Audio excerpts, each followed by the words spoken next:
ये बढ़ाऊंगा। जो साथी कह रहे हैं ना कि हमारी पीएल खत्म हो गई है 2020 के साथी, ये मेरी बात को रिकॉर्ड कर लो, उन तक पहुंचा देना। क्या कि जो साथी कह रहे हैं कि 2020 वाले की हमारी पीएल खत्म हो गई है, मैं उनको बताना चाहूंगा जो साथी टिके हुए हैं वो समझदार है, उनके समझ में आ गई है। हमारे चित्तौड़ के साथी है, हमारे चित्तौड़ के जिलाध्यक्ष भाई राकेश जी मोड़, वो कल परसों बता रहे थे कि उनके वहां पे एक साथी है जो 2 साल 4 महीने में वरिष्ठ सहायक बन गया। आज की तारीख में कनिष्ठ सहायक का वेतन कितना है? 20,800। वरिष्ठ सहायक का कितना होगा अगर यही ग्रेड पे चलती रही तो? 26,300। कितना वेतन बढ़ा? 5,500। अब आप बताओ महासंघ के डिमांड चार्ट में क्या क्या है कि हमारे जो एलडीसी और यूडीसी के पद है 47-24, वो है 41-30। अगर 6% पद बढ़ते हैं, जैसा कि हमने कहा कि हमारी हर डिमांड पे बात चल रही है, अगर 6% पद बढ़ते हैं तो क्या पदोन्नति के अवसर नहीं बढ़ेंगे? हमारे कनिष्ठ सहायक के एक चीज, अगर उनके पदोन्नति के पैसे बढ़ेंगे तो क्या वो जल्दी नहीं पहुंचेंगे 26,300 पे?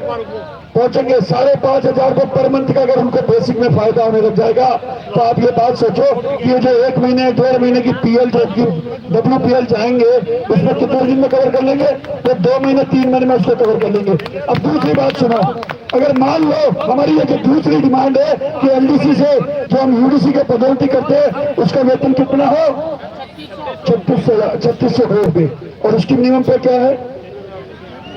33,800। वेतन में डिफरेंस कितना हुआ? 13,000। अगर 13,000 का वेतन में डिफरेंस हो जाता है और 24-47 की जगह 30-41 का वो हो जाता है तो वो कितने दिन में यूडीसी बन जाएंगे और कितनी जल्दी वो सारी छुट्टियों को जो उन्होंने WPL कटाई है कवर कर लेंगे? ये उनके सोचने की बात है, ये उनके समझने की बात है। हो सकता है उन्होंने इस बात को समझा नहीं है, नई नौकरी है। ये मेरे इस वीडियो को उन तक पहुंचा देना, उनके बात समझ में आएगी कि अगर 33,800 को उनको यूडीसी में मिनिमम पे मिलती है तो 13,000 रुपए मिनिमम बेसिक का फर्क हो गया, और 13,000 मिनिमम बेसिक के फर्क के हिसाब से 20,800 को कवर करने में 1.5 महीना लगेगा। अगर 1 महीने की अगर आप WPL लेते हो तो 1.5 महीने आप उसमें कवर कर लोगे। तो ये सोचना चाहिए हमारे उन साथियों को जो कहते हैं कि मैं WPL रहूंगा, मेरे पास PL नहीं रही।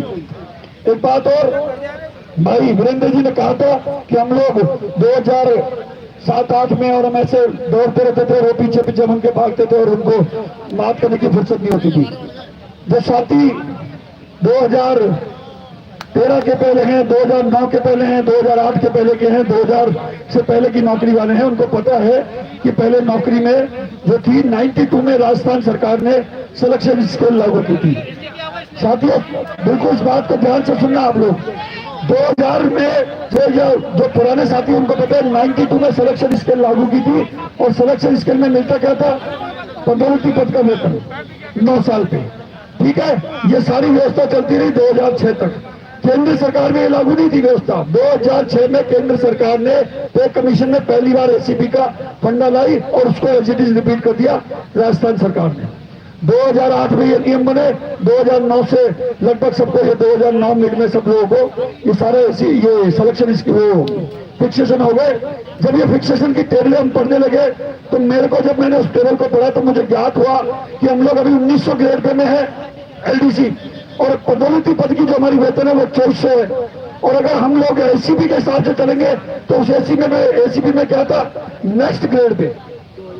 तो मतलब यह था कि हम 2400 से 1900 से चलते 2000 पे, 2000 से 2100, और 2100 से 2400 पे हम हमारी खत्म हो जाती 3 एसीपी।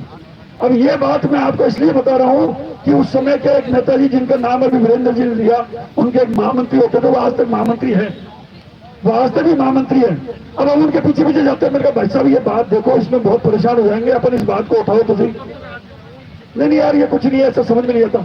5 साल लग गए हमको उनको ये बात समझाने में कि ये झोल है और हम पर लास्ट में परेशान होंगे। उनके 5 साल तक ये बात समझ में नहीं आई।